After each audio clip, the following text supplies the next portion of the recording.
They said humans were too fragile for the frontier, too soft, too emotional. But when the cold moons of Lyreth froze even steel, it wasn't plasma rifles or armor that saved the young. It was warmth, real warmth.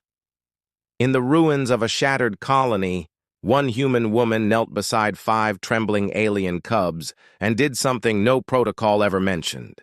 She shared her blanket. By dawn, those cubs weren't just survivors, they were believers, and the galaxy would soon whisper her name as legend. If stories like this make your heart beat a little faster, if you love seeing what makes humanity truly different, then hit that like button and subscribe. It really helps share these human legends across the stars. And hey, drop a comment below. What do you think defines humanity out there among the stars? Our courage or our kindness? The colony of Lyreth lay in ruins, its once bright domes now broken shells under a silver-blue sky. The wind sang through the cracks, a hollow metallic sound that carried both cold and memory. Ji-Eun stepped carefully across the snow-crusted ground, her breath fogging in the thin air. The distress beacon had gone silent hours ago. No life signs, no warmth readings, just cold, endless, merciless cold. Then she heard it, a faint trembling sound, not mechanical, not human, a whimper. Her pulse quickened. She followed the sound through a collapsed corridor until her light landed on movement. 6 small figures huddled beneath a broken support beam. Alien cubs. Their fur, once golden, now dull with frost. Their eyes wide and wild with fear. 5 of them were alive. 1 was not. Ji-Eun froze, her throat tightening. These weren't enemies. They were children. She dropped her weapon, slow and deliberate, and crouched low. "Hey," she whispered, her voice soft but steady. "It's okay. I'm not here to hurt you." No translator could carry that tone, but somehow they understood. One of the cubs lifted its head, barely, and gave the smallest sound, a cry that wasn't just fear. It was hope. Ji-Eun's training screamed at her to report, to wait for evac, to not engage. But one look at those trembling bodies shattered every line of regulation she'd memorized. Their tiny claws scratched weakly at the frozen ground, and their breath came out in shivers. They weren't going to make it another hour. Her suit's heater was dying. The temperature had already dropped below survival range. She had 2 options: conserve her heat, or share it. Ji-Eun stared down at the thermal blanket strapped to her pack. She hesitated only a second. Then she unwrapped it, shaking it open like a flag of defiance against the cold. The cubs flinched at first, their instincts screaming, "Predator!" But Ji-Eun didn't move. She just knelt, spreading the blanket wide, her voice a low murmur.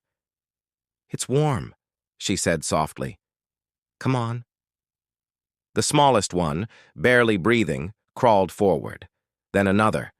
Then all 5 pressed in close, burying themselves into the human scent, into the impossible heat. Ji-Eun wrapped her arms around them and felt the shivers slow. For a moment, she forgot the war, the ranks, the orders. There was only breath, heartbeat, and a fragile warmth shared between species that had once sworn to destroy each other. The night deepened around them, thick and silent as a held breath. Outside the wreckage, Lyreth's twin moons drifted behind clouds of frozen dust, casting pale light over the ruins. Ji-Eun couldn't sleep. Every time the wind howled through the gaps, her instincts jolted awake. She could feel the cubs pressed against her, tiny hearts racing in rhythm with her own. One had its paw wrapped around her finger, another had climbed halfway onto her chest. Their warmth was fragile, flickering like a candle against the dark. She whispered without thinking, soft words in a language they didn't understand but seemed to feel. "You're safe now, I promise." One of the cubs let out a low, rumbling sound, something between a purr and a sigh. The others followed, a soft chorus that filled the silence with life. Ji-Eun smiled despite the ache in her body. But the moment wasn't peaceful for long. She heard distant engines in the sky, search drones. Her body tensed.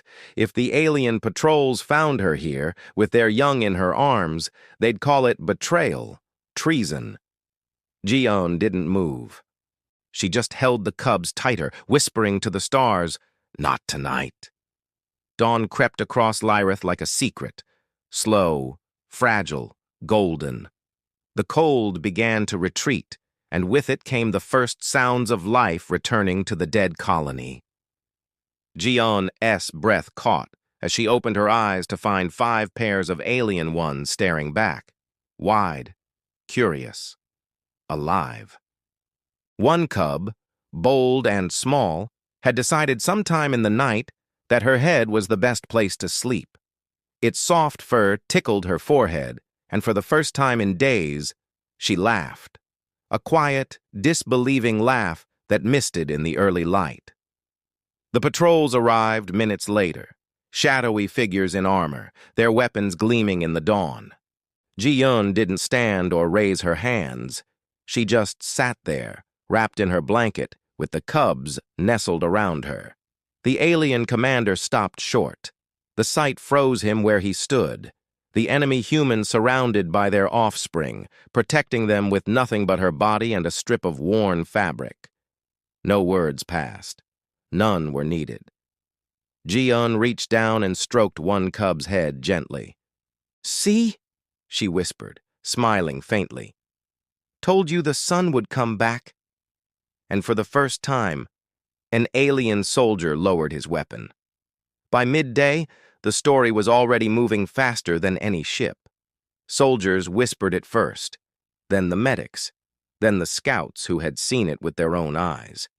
The human shared her blanket. It wasn't just warmth she'd given. It was proof. Proof that humans weren't the monsters the war stories painted them to be. They bled, they broke, but they also stayed when logic said to leave. In the alien capital, officials debated whether to suppress the report. But it was too late. The image of Ji-Eun, sitting in the snow, her blanket spread over 5 alien cubs and one sleeping on her head, had already become legend. They began calling her the Warm-Blooded One, a name that crossed borders, frequencies, even languages. And somewhere deep in a medical bay, Ji-Eun awoke to the sound of small footsteps. The cubs had survived, all of them. One crawled into her lap again, purring softly, as if to remind her that kindness doesn't vanish when the battle ends. Across the galaxy, soldiers who once aimed at humans began to lower their guns, if only for a heartbeat, wondering what kind of species gives warmth to its enemies. Maybe, they thought, that's what makes humans dangerous. They love anyway.